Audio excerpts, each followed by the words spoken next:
Today is Holy Saturday, and I'm standing in the stone-cold church of Holy Cross, Davidson's Mains in Edinburgh. Holy Saturday is the day standing between the dramatic events of the crucifixion on Good Friday and the glorious resurrection of Jesus in the night between Saturday and Easter Sunday. In this time, on Holy Saturday, Jesus' dead body lies in the stone-cold tomb. It's a day of silence. It's a day of waiting, rather appropriate in this time of pandemic when we wait in our homes. It's also a day of nervous anticipation. It's a day when it's quite difficult to start new things because we wonder, will he rise from the dead or will he not? In the Creed, the Apostles' Creed, Christians say that Christ descended into hell, literally descended to Hades, to the underworld, to that shadowy place where the spirits dwell. This is in Scripture. But throughout the ages, theologians have wondered exactly what this means.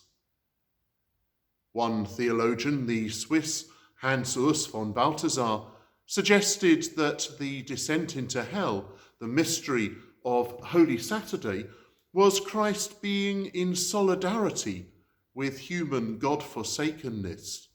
Jesus in the tomb, unable to move, being in solidarity with all those humans who are in despair, who are without help, who feel abandoned by God. He goes down to be with them. Perhaps this theology could only have emerged from the horrors of the 20th century. It's powerful, but the more ancient theology is that of the Fathers, which see the descent of Christ into hell as, in a sense, the first part of the resurrection. Christ descends to the spirits who are in prison in the underworld. We see that in the New Testament. And he releases them from the power of Hades, beginning with Adam and Eve. He undoes the primal curse. Now, this is a very powerful theology, a very powerful teaching of Christ as the victor over the powers of evil. And it's expressed in this extraordinary homily, this extraordinary sermon from the early church, written in Greek, which we read at morning prayer today. And I will end by reading it to you.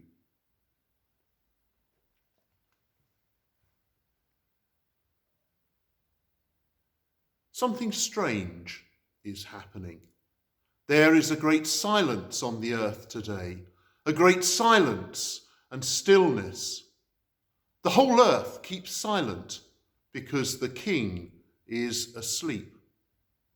The earth trembled and is still because God has fallen asleep in the flesh and has raised up all who have slept ever since the world began. God has died in the flesh, and hell trembles with fear. He has gone to search for our first parents as for a lost sheep, greatly desiring to visit those who live in darkness and the shadow of death. He has gone to free from sorrow the captives Adam and Eve, he who is both Son of God and son of Eve. The Lord approached them, bearing the cross, the weapon which had won him the victory. At the sight of him, Adam, the first man he had created, struck his breast with terror and cried out to everyone, "My Lord be with you all." Christ answered him, "And with your spirit." He took him by the hand and raised him up, saying, "Awake, O sleeper, and rise from the dead, and Christ will give you light. I am your God, who for your sake has become your son. Out of love for you and for all your descendants, I now, by my own authority, command all who are held in bondage to come forth, all who are in darkness to be enlightened, all who are sleeping to arise. I order you, O sleeper, to awake. I did not create you to be held a prisoner in hell. Rise from the dead, for I am the life of the dead. Rise up, work of my hands, you who are fashioned in my own image. Rise, let us leave this place. For you are in me, and I am in you. Together we form one person, and we cannot be separated. For your sake, I, your God, became your son. I, the Lord, took the form of a slave. I, whose home is above the heavens, descended to earth and beneath the earth.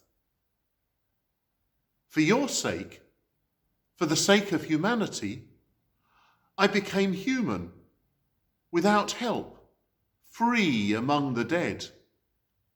For the sake of you, who left a garden, I was betrayed in a garden, and I was crucified in a garden.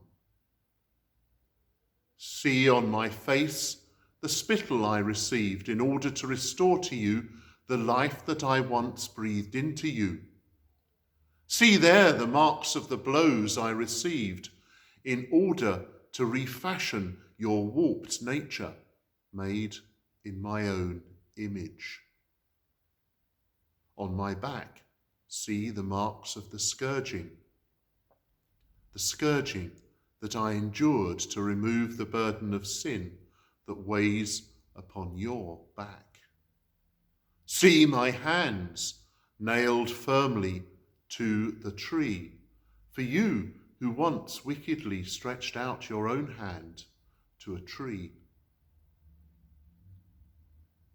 I slept on the cross, and a sword pierced my side for you who slept in paradise and brought forth Eve from your side. My side has healed the pain in yours. My sleep will rouse you from your sleep in hell. The sword that pierced me has sheathed the sword that was turned against you at the gates of paradise. Rise, let us leave this place. The enemy has led you out of the earthly paradise. I will not restore you to that paradise, but I will enthrone you in heaven. I forbade you the tree that was only a symbol of life, but see, I, who am life itself, am now one with you. I appointed cherubim to guard you as slaves are guarded, but now I make the cherubim worship you as God. The throne formed by the cherubim awaits you, its bearers swift and eager. The bridal chamber is adorned, the banquet is ready, the eternal dwelling places are prepared. The treasure houses of all good things lie open to you.